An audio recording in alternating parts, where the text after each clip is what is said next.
From a farm in South Africa to critical acclaim, Charlize Theron took the Fury Road to the top of Hollywood and left a trail of shattered stereotypes in her wake. Charlize Theron was born in 1975 in Benoni, South Africa. During her adolescence, she was a talented ballet dancer. She still finds ways to use this early dance training in her acting career. The actress did many fight scenes and her own stunts for Atomic Blonde. Insider quoted her speaking about the fight choreography, saying, "I'm coordinated because I was a dancer, and I definitely have movement memory."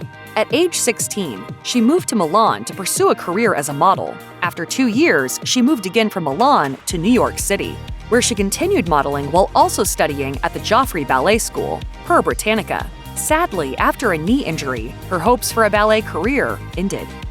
When Charlize Theron moved to Hollywood in 1994, she had dreams of becoming an actress, but she'd only had a small role in Children of the Corn 3.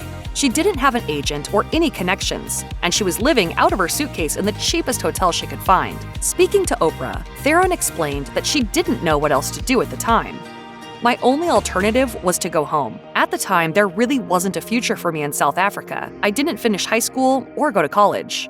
Theron was discovered at a bank where she was trying to cash an out-of-state check from her last modeling job in New York, but they wouldn't cash it. Later, when others told the story, they said she began, quote, throwing a tantrum. But as Theron explained, "It's survival, people. If I didn't cash that check, I wouldn't have had a place to sleep that night. I said to the teller, 'You don't understand. Please.'"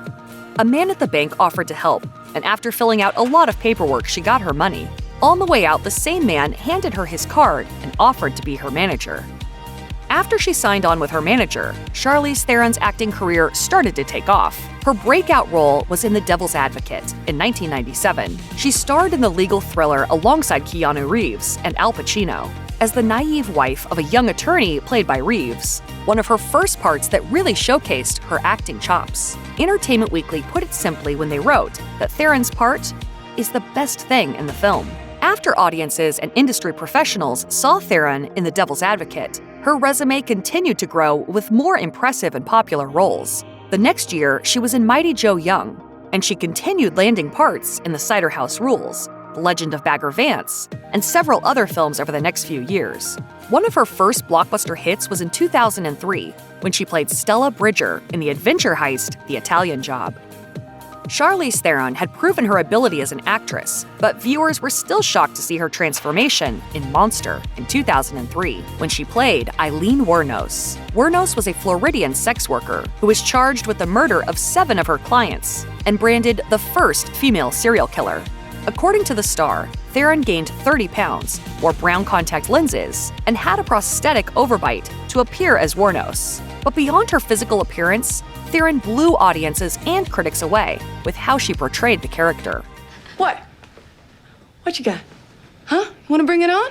Many were initially surprised that director Patty Jenkins chose Theron for the role. She explained that she chose Theron because she believed she'd have the strength and vulnerability for the part. And it was clearly the right choice. Monster earned Charlize Theron her first Academy Award nomination and win for Best Actress in 2004. During an interview, Theron admitted she was surprised by the film's strong reception.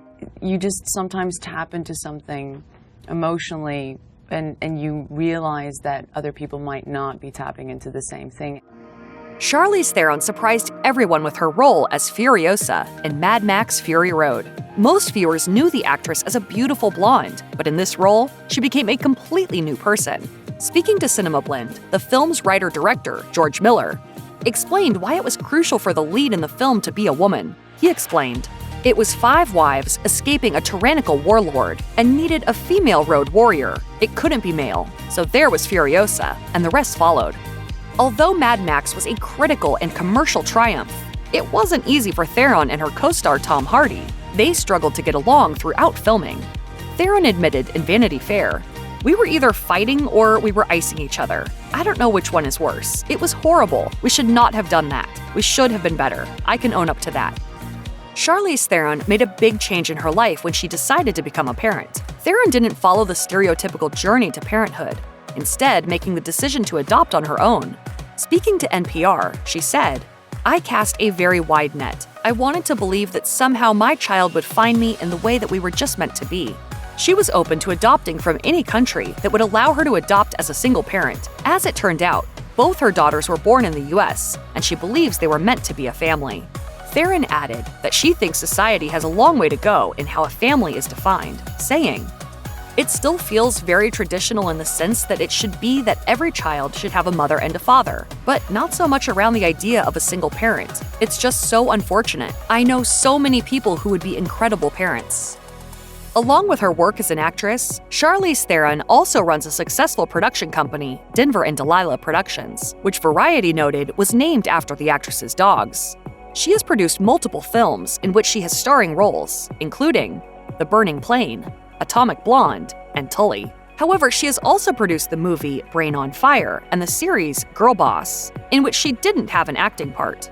As The Wrap announced in 2020, Denver and Delilah signed a 2-year first-look TV deal with HBO and HBO Max. Upcoming projects include The Old Guard 2 and Atomic Blonde 2. In producing her films, Theron prides herself on breaking rules that have often been set for women. In Atomic Blonde, for example, she pushed herself physically in ways that she wouldn't usually be allowed to do on screen. As she told Variety, "A lot of times, studios or producers are not comfortable with seeing a woman with bruises. We really wanted to pay attention to that authenticity." When Charlize Theron first entered Hollywood with early roles in Mighty Joe Young and The Devil's Advocate, her path to becoming an action star wasn't an obvious trajectory. But thanks to her iconic performance in Mad Max Fury Road, that has become one of the many genres in which she excels. During an interview with The Hollywood Reporter, Theron shared that she considers herself the exception for getting the chance to play Furiosa, as it was her second chance to lead an action film. Her first chance was in 2005, in Aeon Flux, which did not perform as well as expected. But after she blew away audiences and critics in Fury Road, her action roles have continued to break all the rules. In 2017, Charlize Theron starred in Atomic Blonde, and in 2020, she led the action in The Old Guard. Speaking to the New York Times about why she takes on these intense characters, Theron said, "I became very aware of women in certain circumstances not being allowed to play by the same rules guys get to play by. I was actively looking for a protagonist that could break those rules." Speaking about that common thread between her most famous characters, Theron added, "I mean, you'd be an idiot not to put it together that I like women who can struggle and win the struggle and get out of their situations. They're not victims, but they're also not superheroes." Charlize Theron has built an impressive career as an actress and producer, but it hasn't always been an easy road. During a joint interview with Seth Rogen on The Howard Stern Show, Theron shared an early experience with a movie producer who allegedly behaved inappropriately when she was trying to audition for him. She told Stern that when she arrived, the man was wearing pajamas, was drinking, and dismissed her attempts to read script pages. And then at one point, he put his hand on my knee. Hey. And that's when I just went, ooh.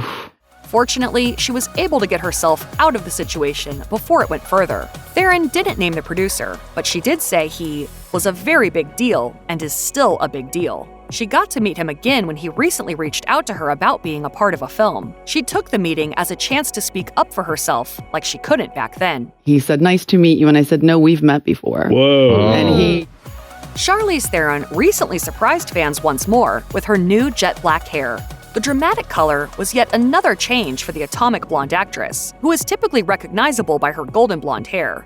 Theron showed off the new look at her 15th annual Charlize Theron Africa Outreach Project block party. Theron spoke to Extra TV about some of her upcoming projects, including The Old Guard 2, which she'll be starring in alongside Kill Bill star Uma Thurman. Beyond her entertainment career, Theron is using her platform to continue her outreach project, which works on HIV/AIDS prevention programs. She also enjoys seeing how that work has helped her daughters to grow while visiting South Africa with her. "I have moments where I'm really proud of them, when I feel like they say something so small, but it makes me realize that they're seeing outside their bubble. I just want them to know the world is much bigger than all of what we have here." Theron went on to add that her ultimate goal for her outreach work is that someday it will become obsolete. "I don't know how realistic that is, but that's the thing we aim for, is to get enough of the advocacy out there."